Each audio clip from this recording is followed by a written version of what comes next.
Ang mabuting balita ng Panginoon ayon kay San Lucas. Papuri sa iyo, Panginoon. Noong dumating ang araw ng paglilinis sa kanila, ayon sa kautusan ni Moises, ang mga magulang ni Jesus ay pumunta sa Jerusalem.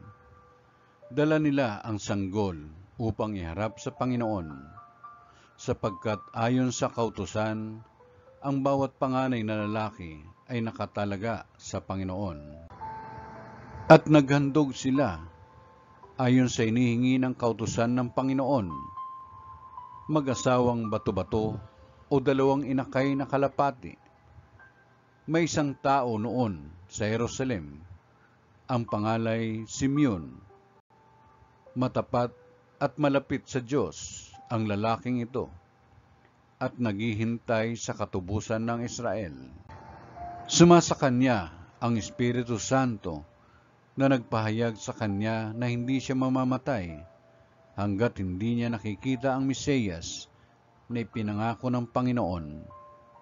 Sa patnubay ng Espiritu, pumasok siya sa templo, at nang dalhin doon ng kanyang mga magulang ang sanggol na si Jesus upang gawin ang inihingi ng kautusan, siya'y kinalong ni Simeon.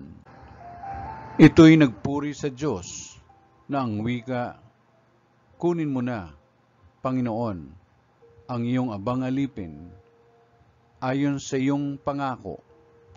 Yamang nakita na ng aking mga mata ang iyong pagliligtas na inihanda mo para sa lahat ng bansa.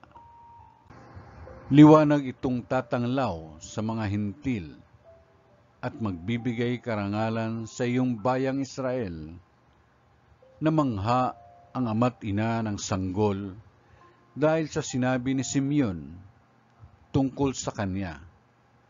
Binasbasan sila ni Simeon at sinabi kay Maria, "Tandaan mo, ang batang ito'y nakatalaga sa ikapapahamak o ikaliligtas ng marami sa Israel.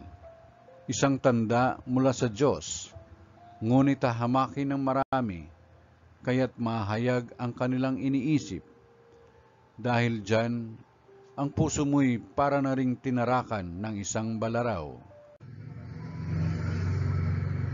Ang mabuting balita ng Panginoon. Pinupuri ka namin, Panginoong Jesucristo.